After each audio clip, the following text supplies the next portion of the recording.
What's good, YouTubers and YouTubettes? This is JB Sports, back again with another one. Anthony Joshua, nicknamed AJ, is the new Ken Norton. Not the new IBF heavyweight champion like a lot of experts and pundits were predicting him to defeat IBF heavyweight champion Daniel DuBois, but he is the new Ken Norton. Anthony Joshua ain't got no chin. I'm not on here giving breaking news. Everybody knows Anthony Joshua ain't got no chin. And I think that's what has kind of curtailed his career. A lot of people say Anthony Joshua is gun shy. A lot of people say that Anthony Joshua is afraid to pull the trigger. And you would be afraid to pull the trigger too if you know your chin wasn't good. He know his chin ain't good. He know he chinning. He know he got a chandelier glass jaw, not just a glass jaw. He got a chandelier glass jaw. We seen it in the Andy Ruiz fight. Andy Ruiz dropped him 50 times. Andy Ruiz was never known as a knockout artist. He was never known for a guy that had a lot of power. He was a guy that was a snappy puncher, very, very fast hands, particularly for the heavyweight division. But he wasn't a guy that was Ernie Shavers or George Foreman or Deontay Wilder. He wasn't on that level, but he was able to knock AJ around in that first fight. So AJ ain't never had no chin. We ain't seen this kind of chin since probably Amir Khan.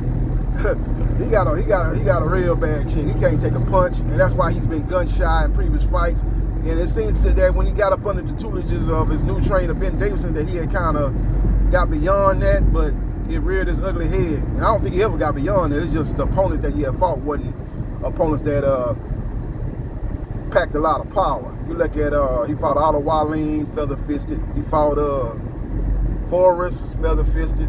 He fought Ngannou, a UFC fighter. You know what I'm saying? He ain't fighting nobody that really knew how to sit down and sit up his power punches like a Daniel DuBois.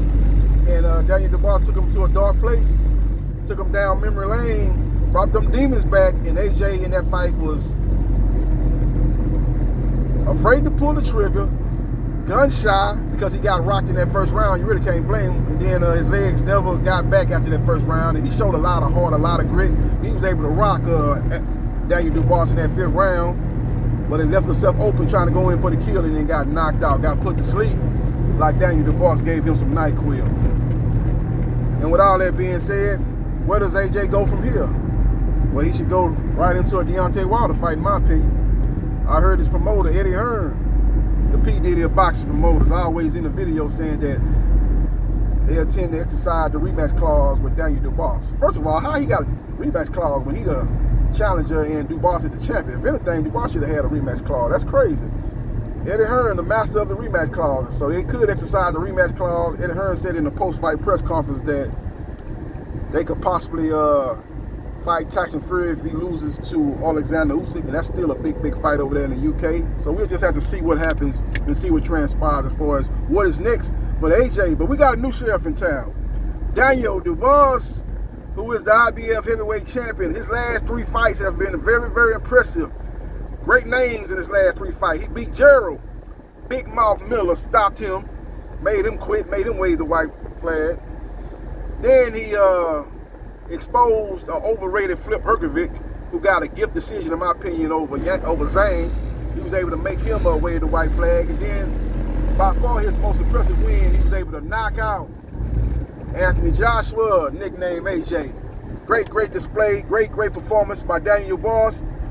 I heard his promoter come out and say they would like to revisit a rematch with unified heavyweight champion Alexander Usyk. Usyk got to take care of business first with Tyson Fury on December 21st. If he's able to get the victory over there, that would be a good fight, a very, very interesting fight in my opinion.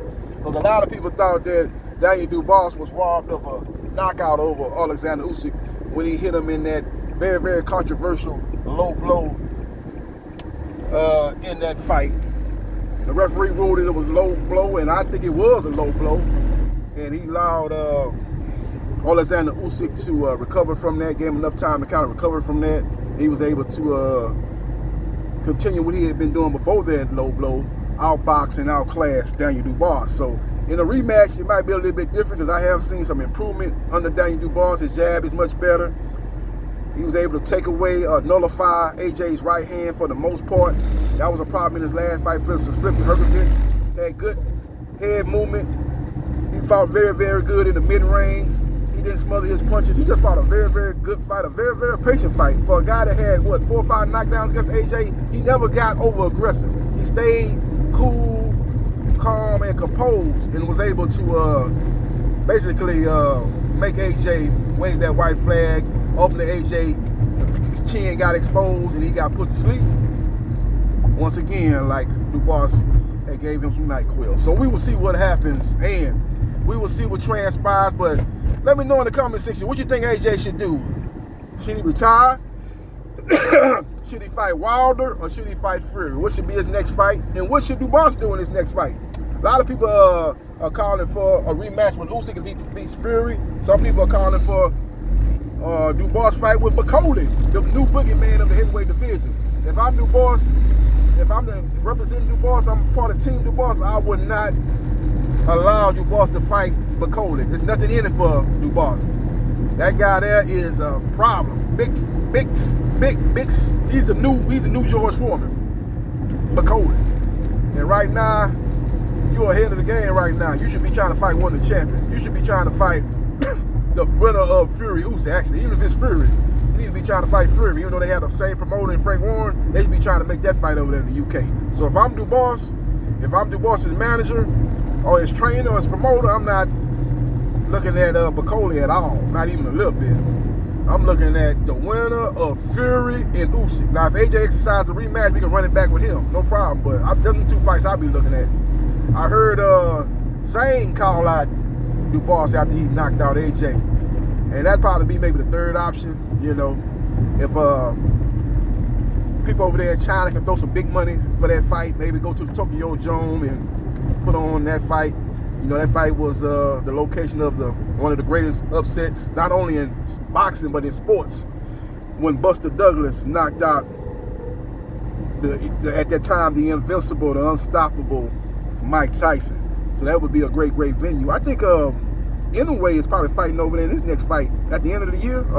Yeah, I think he's fighting over there, too, in a big fight. So Tokyo Dome over there is looking to put on a big fight at the end of the year, and maybe they might be willing to shell out the big bucks for a Zane versus Dubois fight. Or maybe you tell Zane to come over here to the UK. I'm the champ. I'm not finna go fight you in your backyard unless they throwing a whole lot of money. I'm getting a bag going over there.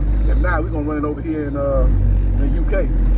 But them would probably be the 3 fights I'd be looking at. McCauley be way down on the list. McCauley got to get another big win. That was a good win over a guy that was inexperienced, a guy that hadn't had the competition or the step-up fights to get him ready for a fight of McCauley's stature when he beat Big Baby Anderson. But I think McCauley need to get another big win.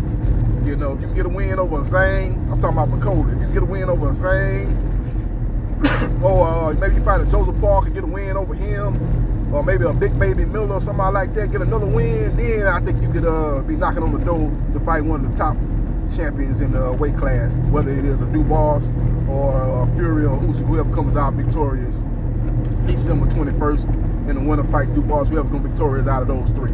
Maybe look at that fight sometime in the middle of 2025 if you McCauley. So we will see what happens, and we will see what transpires. Follow me on Facebook, Gerard Briscoe.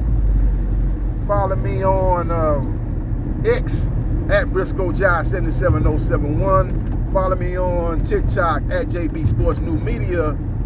Follow me on Instagram at JB Sports 3303. And follow me on my YouTube channels with S at JB Sports, the man, the myth, the legend, 9656. And at JB Sports, the man, the myth, the legend, 8000. And finally, at JB Sports, the man, the myth, the legend. Like, share, and subscribe to JB Sports, the man, the myth, the legend. And I holla.